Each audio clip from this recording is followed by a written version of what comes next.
Welcome to the Gin and Tonic Show. We are continuing our journey through the murky waters of the 70 major sins of Islam. Tonight I have with me Stop Spamming, as usual, and also Isan is joining us again, which is fantastic. Welcome to the show, gentlemen. Thanks for having me. Always good to. Stops, you've slowed up the whole show with all your technical problems, so you can apologise to the audience now for the 7-minute delay, if you like. Oh dear, I'm so sorry, Master. No, it's just that, this is typical Microsoft, okay? Because we've been playing around with different programs, and then somehow the headset and the microphone got hooked up to that particular program, and then it wouldn't release it anymore. And then when I came on here, it was still stuck somewhere else, so I had to restart the whole fucking bloody machine on that. Yeah. Okay, well, I've cried enough now. Thank you. Yeah, you're here now. We're all ready to go, so that is the main thing. Now, so tonight we will be looking at the next 7 sins. I will be doing a brief recap because we're halfway through the list, so it's good to see how relevant the morality of Islam is today based on what they consider to be the major sins. So we'll have a little recap in a minute. But one of them is urine-based tonight on this lovely bank holiday Monday. So we're going to look at a very short video from Sheikh Uthman because Dr. MD, all-round educated man that he is, well, he's kind of advocating for urine as a medicine. So we're going to take a look at that in just a moment. And yeah, it's wisdom from the 7th century coming through here. Then we'll have a look at the hadith of the week. We'll go through I'll just explain how we're doing this 70 sins of Islam thing for those who are watching for the first time here, and then we'll do the 7 sins which we got lined up for tonight. So unless either of you gentlemen have anything else you want to say, any news, anything interesting before we start? Nope. Yeah. Nope. Okay. All right. Well, we'll just jump in straight into the Sheikh and his camel urine. Let's take a look. We get this question a lot now. Oh, Muslims drink camel urine. Ew, that is not a part of Islam. Hindus drink cow urine as a part of their religion. That's disgusting. That's up to them. Yeah, so I'm just going to stop in there because he always has to throw in a dig at Hindus for some reason. Is that actually true? Do Hindus drink camel urine as part of their religion? I've not heard that before. I mean, maybe a Hindu in the audience might be able to tell us, but I wouldn't have thought so because I don't really like native to India. And you hear about Hindus and cows, but I've never heard about Hindus and camels. And even with cows, I can't imagine. Again, it's supposed to be a sacred animal, isn't it? So I doubt there'd be anything like drinking the urine of them. But I could be wrong. But it's Uthman. He loves to have a dig.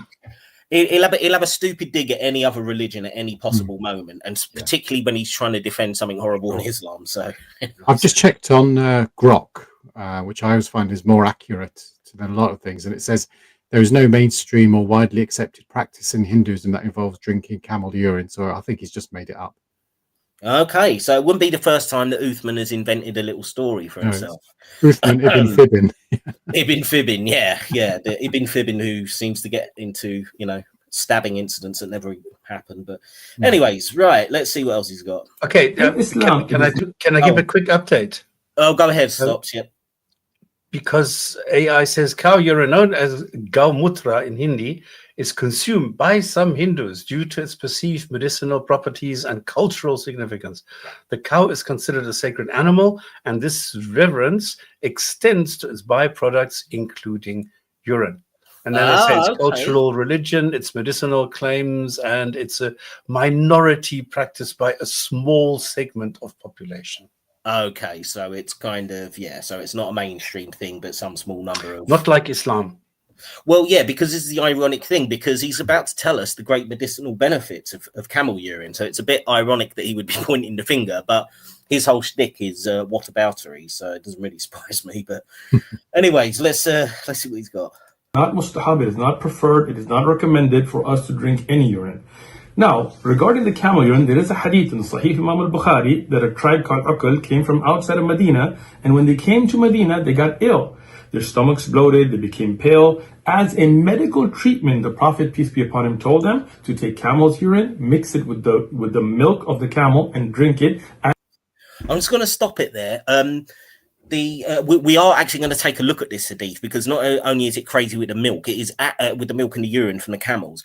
It is actually a really bloody violent hadith when you look at it, and it's funny, I've never picked up on this. I mean, I'm sure I've read it before, but we'll go through it as the hadith of the day after this. But Hassan, I was going to ask you as well, because he's saying it's a medical treatment. Now, I know you are of a scientific background, and I think you've addressed these claims before, haven't you, in terms of that Mohammed Hijab video you did.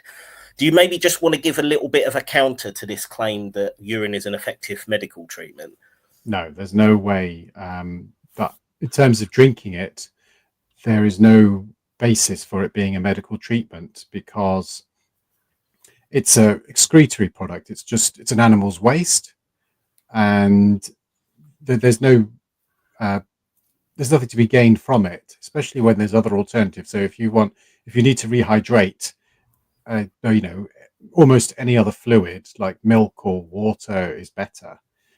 The only times is that it's a bit acidic, so it might have some antiseptic qualities on skin or something like that, or it can be useful for some jellyfish stings, things like. I've heard about that. But in terms of ingesting it, only if there's absolutely nothing else, then the fluid content from that will rehydrate you. But there'd have to be absolutely nothing else.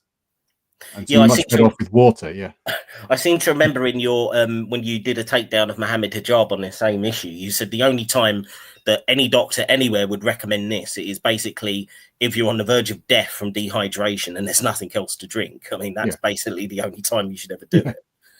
Which I thought and also they talk about this camel urine, where they forget to say, and that they say they got better. Well, they mixed it with milk, and the camel milk on its own probably did all the health benefit stuff. The urine probably just took away from the health benefits. Yeah. Thank you for that. So, Dr. Uthman, please, everyone who's listening, don't follow his medical advice. All right, let's just play this last little bit. As a treatment, and as the hadith mentioned, it cured him. So, as a medical treatment, and I'm going to list the peer-reviewed journal entries below, non-Muslim scientists and Muslim scientists have proven that there are some medicinal benefit to camel urine, as in today's medicine, horse urine and other things are also used. So if you use it for medicine, fine, but it is not a part of the Islamic religion. It is not mustahab to drink camel urine. It's the other way around. It's not medicinal. It's only an Islamic cultural, or whatever you want to call it, ritual. And the thing is, I did a video on this where I exposed these so-called peer-reviewed journals. What Muslims do is they open their own journals. And then what you do is you pay 100, 200, whatever, dollars or whatever, and they go and they publish it for you. And then they say, well, 5 people have read it, so this means it's peer-reviewed, so now it's a scientific paper. And I've reviewed a couple of these, and it's very easy to spot that these are fake. And yet they go and they quote them. This is in a scientific journal, and therefore it must be true. It's so you see the same thing with Christian creationists as well, don't they? They like the intelligent design lot. They'll set up their own so-called journals and then publish in there where everyone believes in creationism basically, and they say, oh yeah, this is absolutely right, this proves it. It's like you're talking to yourselves in a bubble. There's no science going on in there. There's no real scientists. So, and he's bringing up the issue of urine as a source of medicine, and the same thing that Mohammed Hijab mentioned in his video that I had to address. And it's basically Premarin, which is used as a hormone for women in HRT. They get it from horses. So I think horses are injected something that makes them make a lot of it, which they excrete in the urine, but it's chemically isolated. So it's the urine is removed from the urine and then given as a drug. They're not given horse urine. Yeah, it's extracted, isn't it? Exactly. So it's not just like here. It's a pint of piss to drink. I mean, Well, thank you for that, Ihsan. If you want to watch Ihsan's video on Muhammad hijab and him debunking more camel urine medical advice from the Muslim community, then check out Ihsan's channel. You can find it on the home tab of this channel. Just scroll down to the bottom and you'll see his channel listed there, and you can watch all sorts of goodies that he's done videos on. And hijab seems to be quite fond of this, because remember in the discussion between Apostate Prophet and David Wood, he constantly referred to what you call the shower, and he was constantly referring to this. Yeah, they're all a bit it's a bit creepy, to be honest, the obsession with it. But well, look, I'm going to look at the notorious hadith now, which will be our hadith of the day. I would say hadith of the week, but you're getting 2 shows this week because we'll be back on Friday. So it is Bukhari. I'm not sure. I hope people can see that. I think it's a little bit small for the screen. Apologies if you can't read it, but I'm going to read it out here now. So it is volume 8, book 82, hadith 796. Narrated by Anas. It's a bit of a long one, but it's worth reading because, as I say, it's bloody brutal. A group of people from the Ukul tribe, apologies for the poor Arabic pronunciation there, came to the Prophet, and they were living with the people of As-Sufa, but they became ill as the climate of Medina did not suit them. So they said, "O Allah's messenger, provide us with milk." The Prophet said, "I see no other way for you than to use the camels of Allah's apostle." So they went and drank the milk and urine of the camels as medicine and became healthy and fat. Then they killed the shepherd and took the camels away. There's no explanation of why they killed the shepherd who gave them the camels, but that happened apparently. So when a help seeker came to Allah's apostle, he sent some men in their pursuit, and they were captured and brought before midday. The Prophet ordered for some iron pieces to be made red hot, and their eyes were branded with them, and their hands and feet were cut off and were not cauterized. So he's blinded them and dismembered them by cutting their hands and feet off. Then they were put at a place called Al-Hara, and when they asked for water to drink, they were not given till they died. Abu Kilaba said these people committed theft and murder and fought against Allah and his apostles. So, taken in isolation, and it's so funny as well, because when Muslims mention this hadith, it's all about how the Prophet was so wise, gave them this, this medicine to cure them and everything, his great knowledge. Don't tell you that he then, after they for some reason killed the guy who brought them camels and tried to steal the camels, he then had them tortured by dismembering them and blinding them by brandishing their eyes, and then left them to basically, die of dehydration in the desert. And this is this is Muhammad's merciful ways.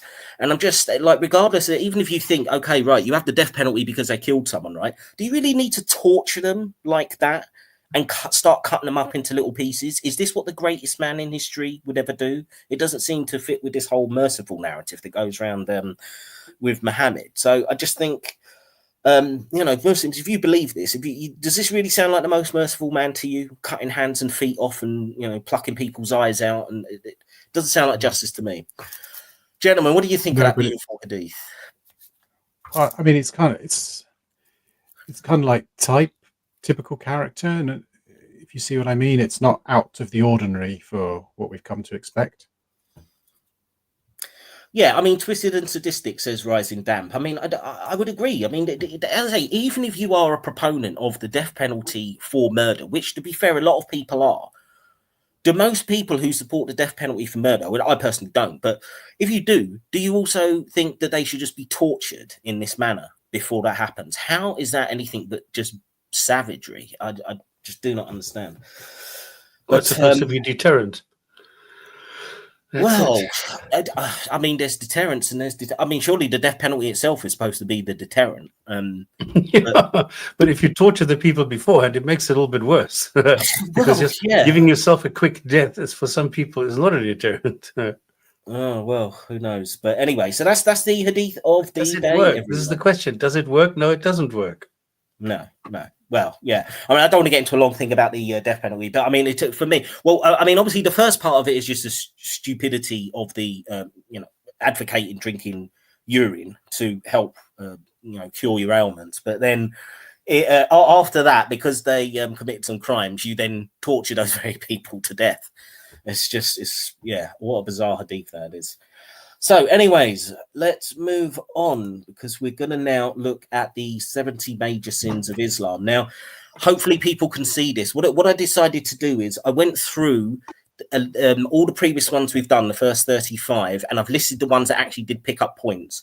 So 14 of them managed it. So we got murder there. There are a lot of ones relating to theft here. So we've got murder, consuming property of orphans, fleeing from a battle, being an unjust leader who dupes his followers, perjury, theft, highway robbery.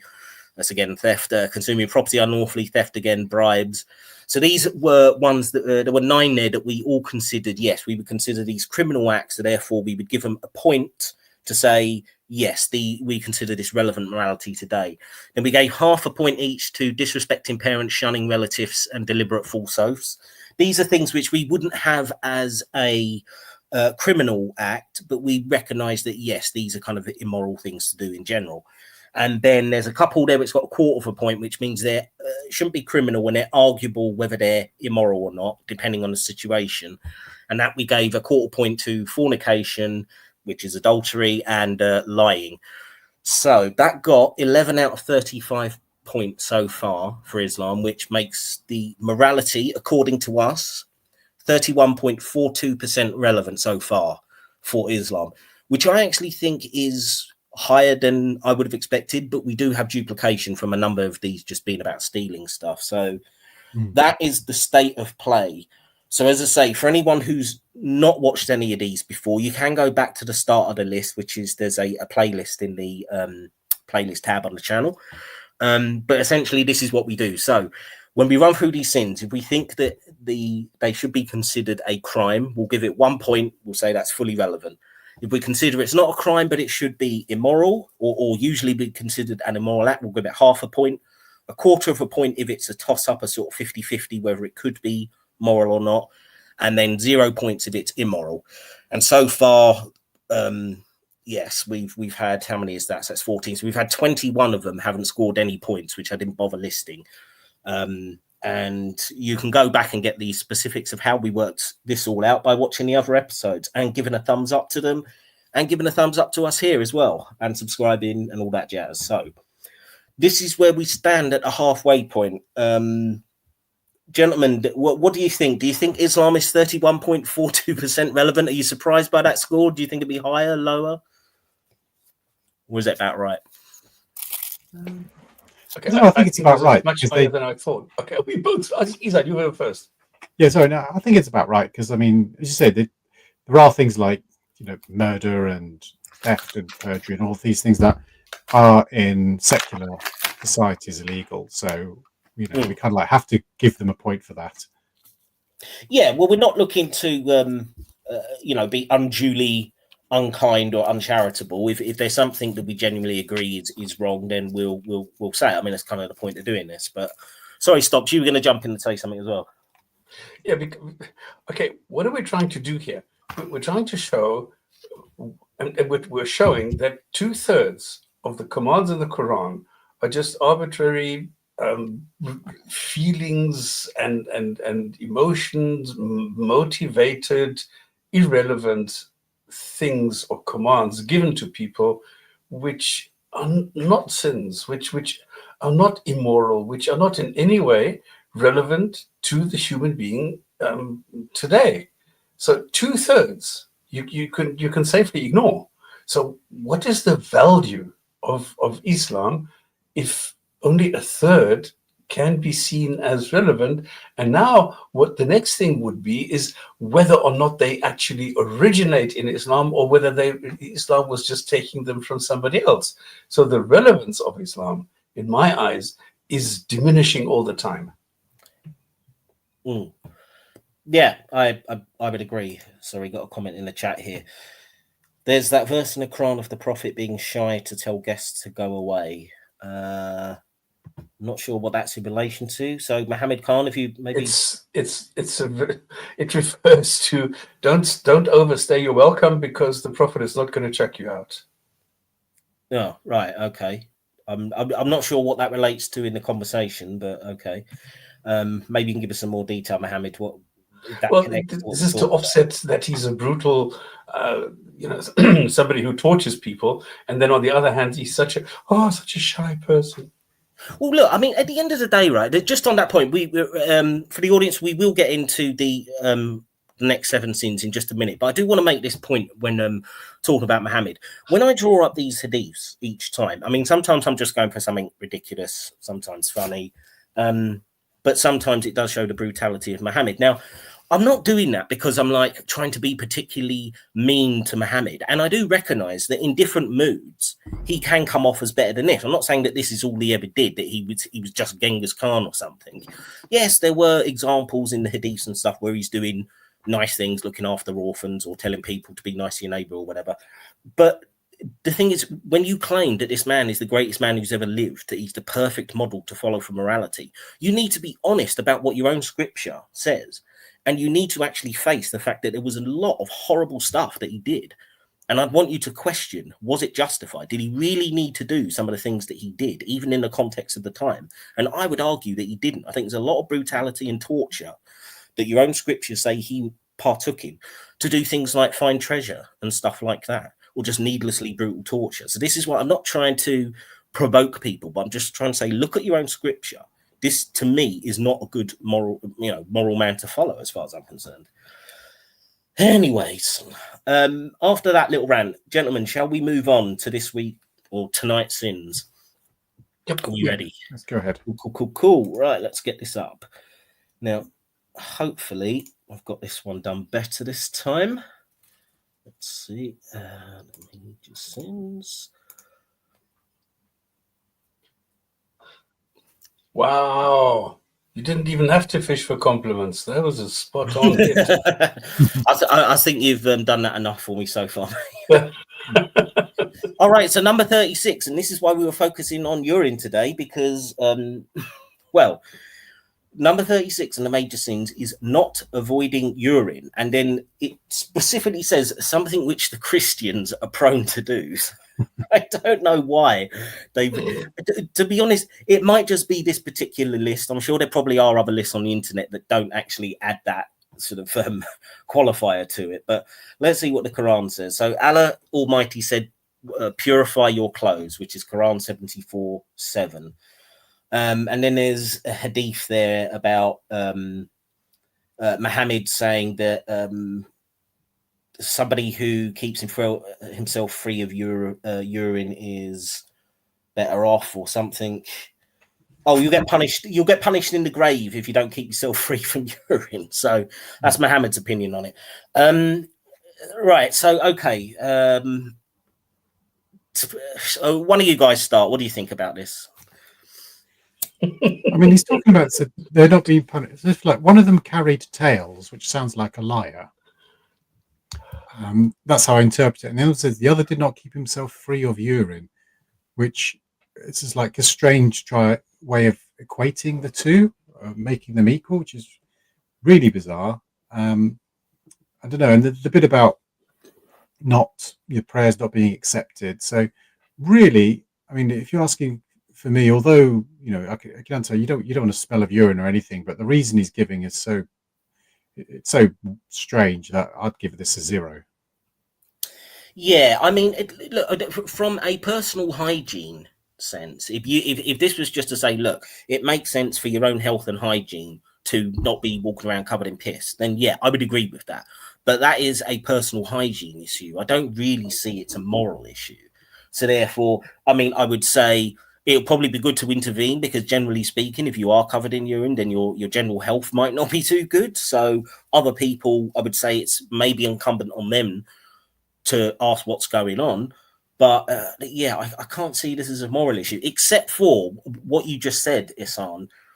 Maybe you could consider it an imposition if you're deliberately doing it. Why you would deliberately do it, I don't know. But if you deliberately went around covered in urine and it was causing other people, unpleasant, smell and all that kind of thing, you could possibly argue that's immoral. But I just can't see why anyone would do that on purpose. I mean, normally it will be somebody who maybe is not able to look after themselves through age, illness, disability, that kind of thing. So I would say, yeah, I agree with you. I'd give it a 0. Stops, you want to chime in? Well, I'm just looking at the article in Wiki Islam, and they have a whole long page about this topic. And what they are saying is actually quite amazing, because number one, it's considered unclean. Okay, fine. But then the whole rigmarole around it, I don't quite understand. It's, for me, I agree with Isan that it's irrelevant. It's just something, okay, if you don't like urine, okay, fine, stay away, finished, end of story. Why make such a huge story about this? Why create hundreds of pages of information or commands and all sorts of things around this? It's silly. Yeah, I agree.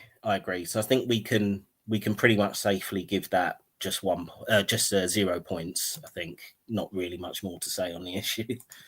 Okay, then. If anybody wants to see this, go to Wiki Islam, go and just enter urine, and you will have pages and pages on Quran, on hadiths, on all sorts of things, on what scholars say, the benefits of drinking camel urine by the different scholars. You get like pages and pages and pages of all sorts of nonsense. Like, is it haram to urinate standing up? Yeah. Well, excuse me, what is wrong with you? Why do you spend so much time on the topic? It's unbelievable. Yeah, you'd think there would be more pressing matters in any part of history, to be honest, not just today, to be worried about. I think some people can have particular obsessions with certain things. So maybe he had a particular session about urine, because there were some other things about I think it's black cats or something else, and actually I think it just reminded me. Well, I thought it was black dogs, wasn't it? Didn't he say black dogs? Yeah, as well. I think it was black dogs and black cats. I think it's dogs in general and black cats. Maybe anything. Yeah, isn't it something like if you have them in the house, then you're letting shaitan in or some such thing, or you're bringing a curse on your house or something weird, something like that. But also, I just remembered something else. I think the the Houris, I think the your reward in heaven. Yeah. One of their characteristics was that they did not produce urine. Okay. So that's something that was supposed to make you attractive. Well, wait a second. I mean, what if you're into golden showers, as John would call them? Surely then you'd want them to be able to produce urine. I mean, and if that's your heaven, if that's what you're into, so it's another flaw in the system there. Right. Should we move on to number 37? There's only much pistol I can do, I think. Let's move on to number 37. So this is showing off. Allah Almighty says about the hypocrites, they show off to people only remembering Allah a little. That's Quran 4:142. Woe to those who pray and are forgetful of their prayer, those who show off and deny help to others. That's Quran 107:427. O you who believe, do not nullify your sadaqah, sorry again for the pronunciation, by demands of gratitude or insulting words, like him who spends his wealth showing off to the people. That's Quran 2:264. And lastly, so let him who hopes to meet his Lord act rightly and not associate anyone in the worship of his Lord. I'm not even sure what that's got to do with it, but that's Quran 18:110. So basically, the Quran saying don't show off. All right, do you want to start on this one? Well, I find the relevance quite remarkable. Or should I say the irrelevant? They show off to people. So showing off to people is remembering Allah a little. What does that have to do with showing off? I have no idea. Woe to those who pray and are forgetful. How is that showing off? Okay, do not nullify your sadaqah, the belief and the whatever you sadaqah. What was sadaqah? I forgot. But by demands of gratitude, what does that have to do with showing off? Nothing. It says there, who speaks his wealth showing off to people. That is relevant. So this is the only one that I can find. I'm sorry, spends like him who spends his wealth is not showing off to people. So I don't understand it. I think maybe look, I think there's a small point here, which I would say that I wouldn't necessarily, I wouldn't say it's immoral in any way, but I would say you can come off looking like a bit of a dick if you go round like you give to charity and then you make a massive thing about constantly, oh, look how great I am, look how magnificent. It's not particularly, it's not particularly humble behavior, is it? It does make you look like a bit of an arse, but that's minuscule. But yeah, I don't think that goes to immoral. That wouldn't make it immoral for me. It's just like, yeah, you're just a big head basically, and you're probably. I would say you should be giving charity for a better reason than to show off. But yeah, for me, it doesn't get into the realm of immorality and certainly not illegality. So I think I would give this one 0. Correct. Yeah, I'd give it 0 as well. Just to answer debunking Islam, because he's making a point here. This hadith, we had another video on this as an option, but it was a little bit too obscure. And this one was about where Muhammad didn't know what to do, so he peed into this bowl, and another guy drank it, and he says, well, now you're protected from stomachache. So yeah, this is one of those things that you get, but it was a little bit too obscure. That's why the other one was better. But thanks for bringing this up. Yeah, there are quite a few videos online, but everyone likes a good Uthman video, so I thought I would go for popularity. But we could have chosen many others, to be fair. But it shows you how ridiculous the whole concept is in Islam. Yeah, indeed. Isan, sorry, did you want to throw in on this one? Do you agree, disagree, want to add anything? I'll just say I agree with what you said about how showing off makes somebody look like a prat, but I wouldn't really say it's a sin or anything like that. So I'd give it a 0. Yeah, I think we have consensus again. I don't believe we all agree. I know it's very easy tonight. We were having a bit of a battle, weren't we, on Friday? But we had to get a decider from the audience. All right, let's move on to the next one. Teaching for worldly gain and concealing knowledge. Allah Almighty says, only those with slaves with knowledge have fear of Allah. Quran 35:28. That does not make Allah look good, to be honest. But yeah, I mean, okay. This means those with knowledge of Allah Almighty. Ibn Abbas said he means those among his creation who fear him, since they possess knowledge of his power, might, and force. Okay, again, I'm not sure what that has to do is teaching for worldly gain. And or concealing knowledge, really. Let's see, we've got another Quran verse here. Those who hide the clear signs and guidance we have sent down after we have made it clear to people in the book, Allah curses them and the cursors curse them. That's Quran 2159. So that's talking about so I suppose the concealing knowledge then is partly to do with not talking about how great Islam and the Quran is, then knowledge of the religion. So if you conceal that, then that's a bad thing. But the teaching for worldly gain thing, I'm struggling to understand that. Are they basically saying, I'm going to teach you something, and this is what it says, and you need to give me money for that? Is that what it is? I mean, it almost suggests... I don't know. It's a bit weird, that, because teaching for worldly gain, surely that could just be any basic educational subject. Surely you teach people mathematics and you teach people science and history and stuff like that. I mean, the gains are worldly in that respect, aren't they? You gain knowledge about the world around you. I don't see anything wrong with doing that. I mean, if anything, that's a virtue, to educate. And as for concealing knowledge, I mean, the concealing knowledge, if it was for some really important thing that somebody else could suffer from without knowing, in that context, I might be willing to give a point, quarter of a point or half a point or something. But this seems to be particularly about the knowledge of Islam, looking at the Quranic verse that it quoted. Yeah. So I think there was a clue when you scrolled down that was trying to explain what it was. So yeah, those who hide the clear signs and guidance. So I think it's referring to people who, they've been given the overwhelming evidence that Islam is true, but then reject it. So I think it's referring to them. Yeah, And so also, it's about the religion again, isn't it? It's basically Yeah. don't conceal stuff about Islam. Make sure you're spreading it around. Don't keep it to yourself, kind of thing. Possibly, but then also it says here about this ayat was revealed about the scholars of the Jews. So makes me think, oh, perhaps he tried to convince some Jews and they dismissed him, so he's referring to them. Yeah, Maybe. yeah, it could be. I would.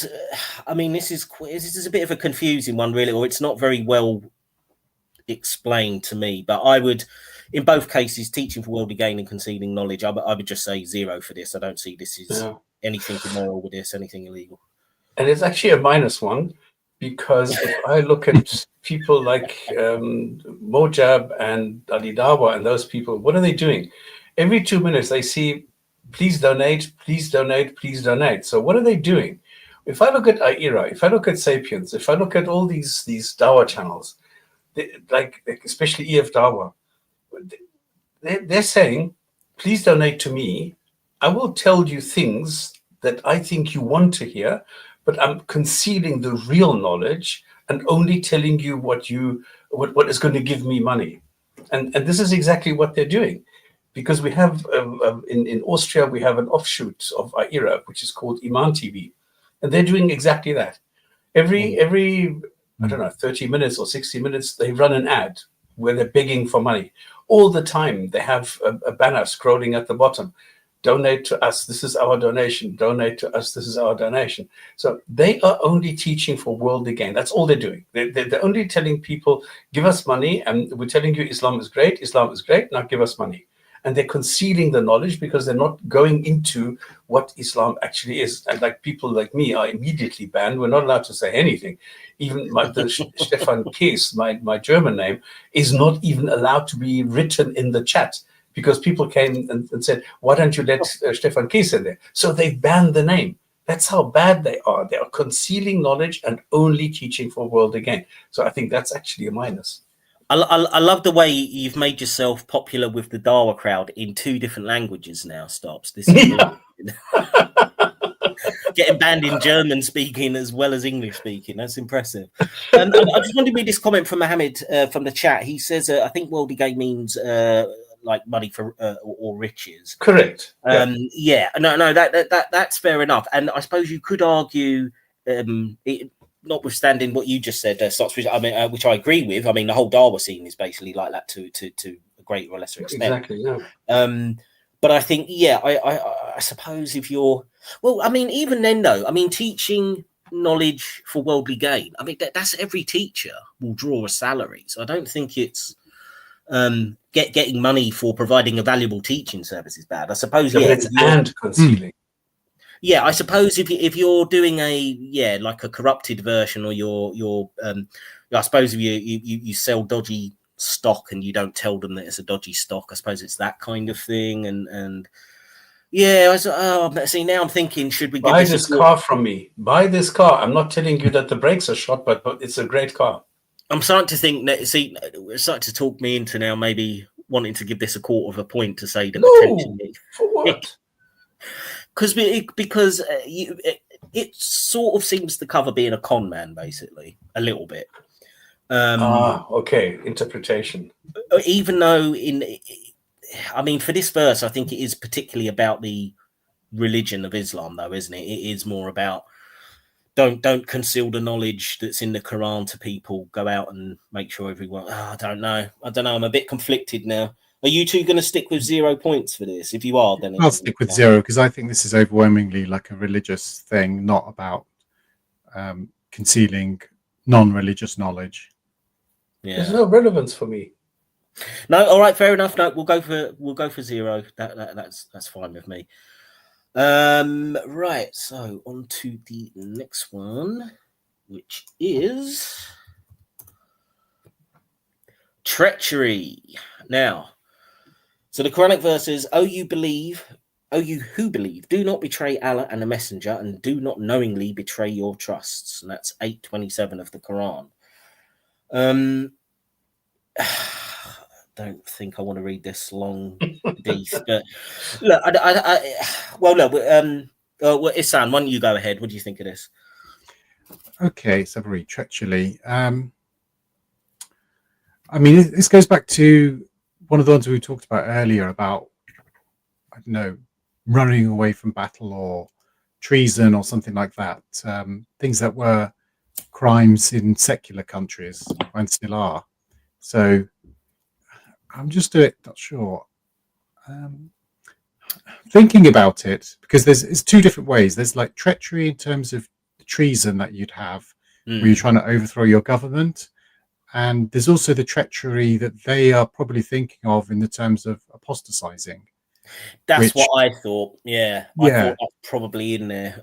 There might because of so because of those two areas, I'm tempted to just give it a half for in case they are talking about treachery in form of treason.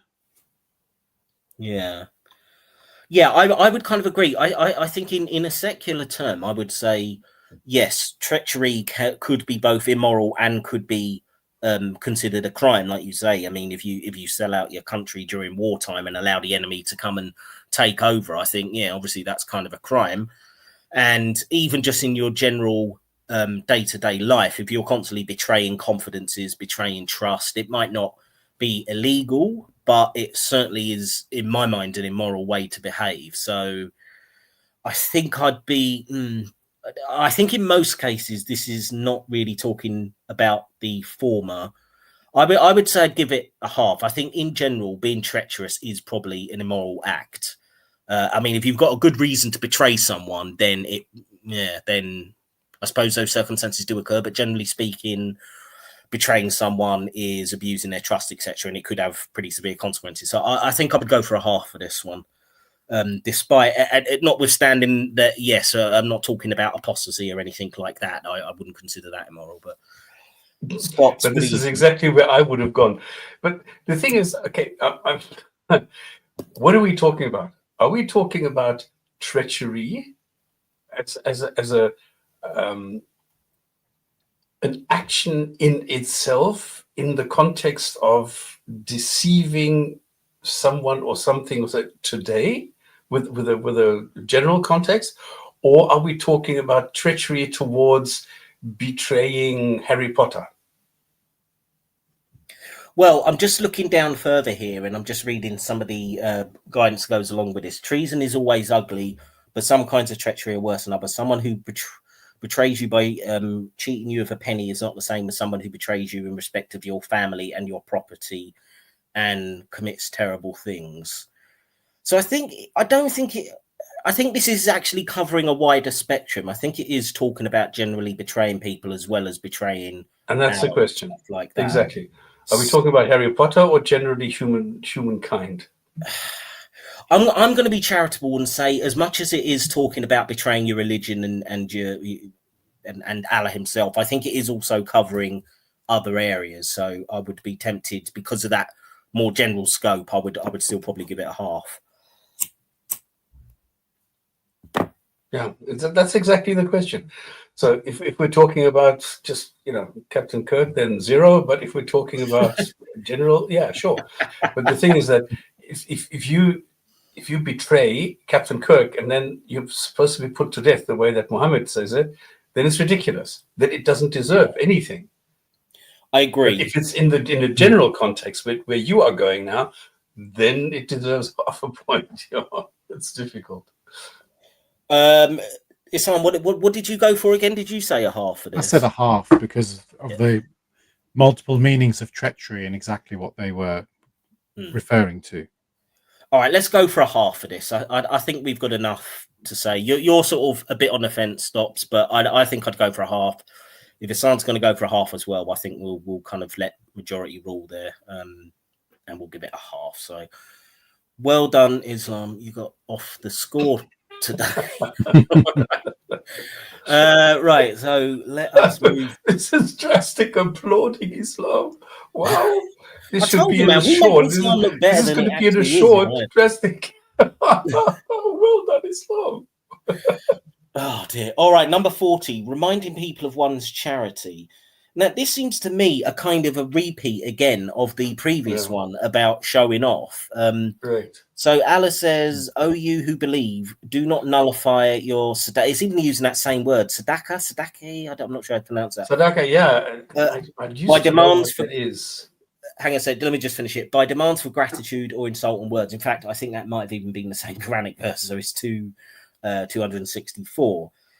So according to Al-Wahadi, this refers to those who make people feel indebted for gifts they give. Oh, okay, that is slightly different. So that's basically, yeah, so you're gonna try and make them feel guilty by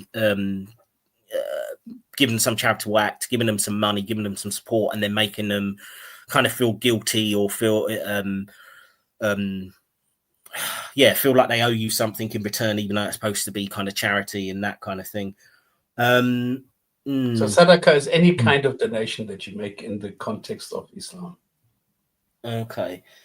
In the Sahih, it's recorded that the Messenger of Allah said there are three kinds of people from Allah who will not speak to. Jesus, I can't read tonight.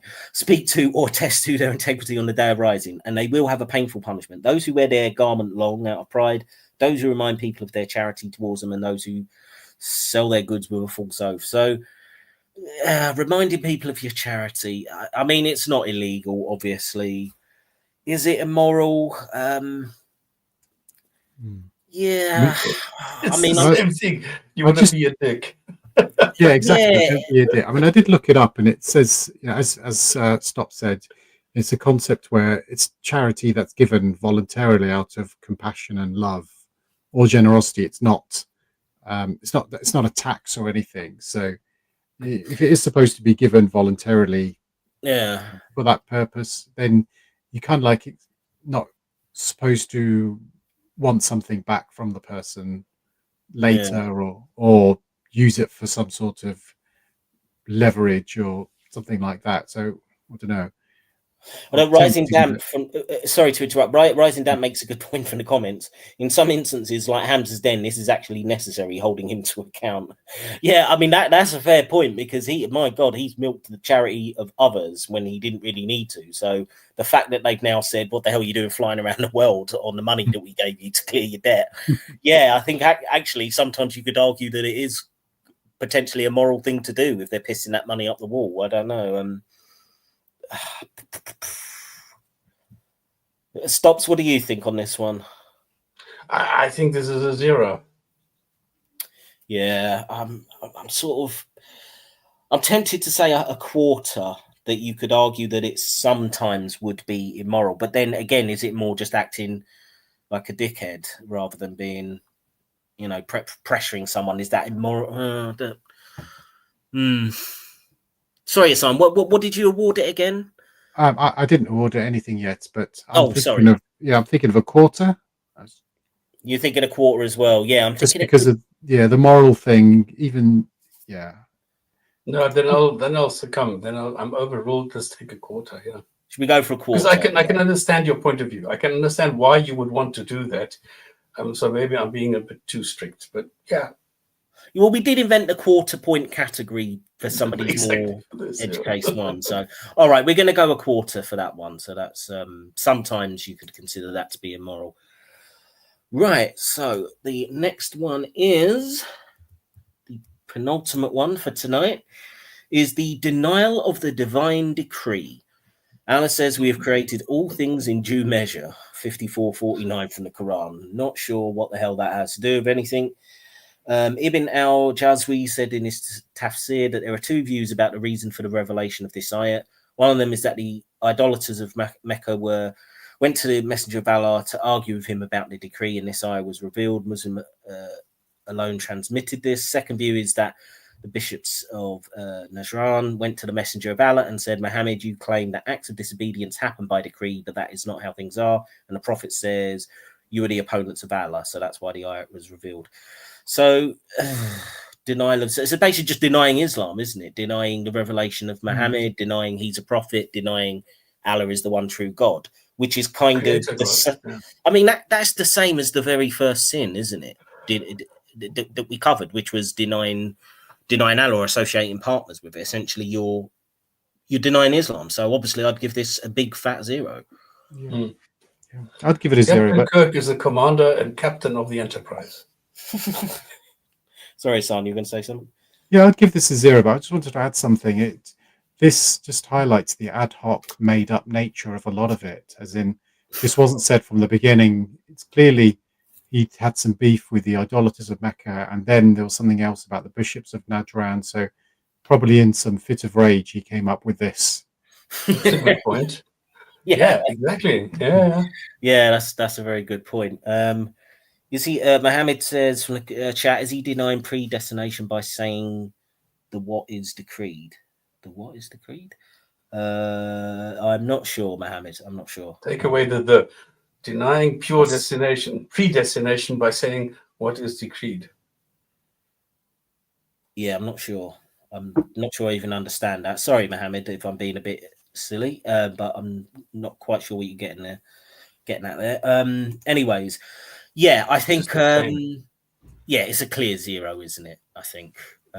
So should we move on to our last sin for tonight?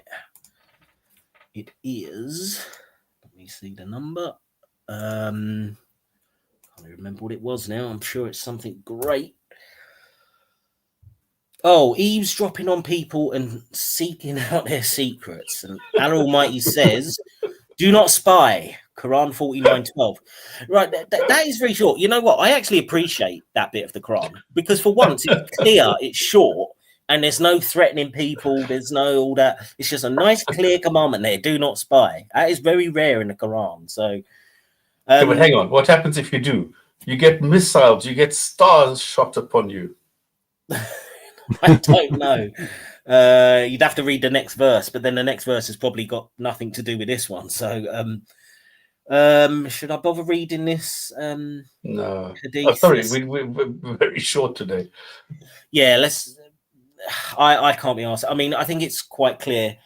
I mean, for me, eavesdropping on people and seeking out their secrets. Yeah, I mean, it depends, obviously, the context here. If you are a spy, which is sometimes necessary for a society, then could you scroll down a bit, please, just so I can just get a bit more context. If that's all right. No problem.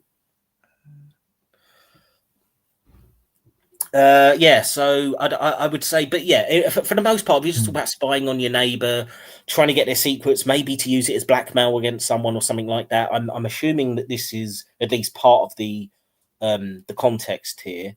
Then I would agree that is immoral behavior.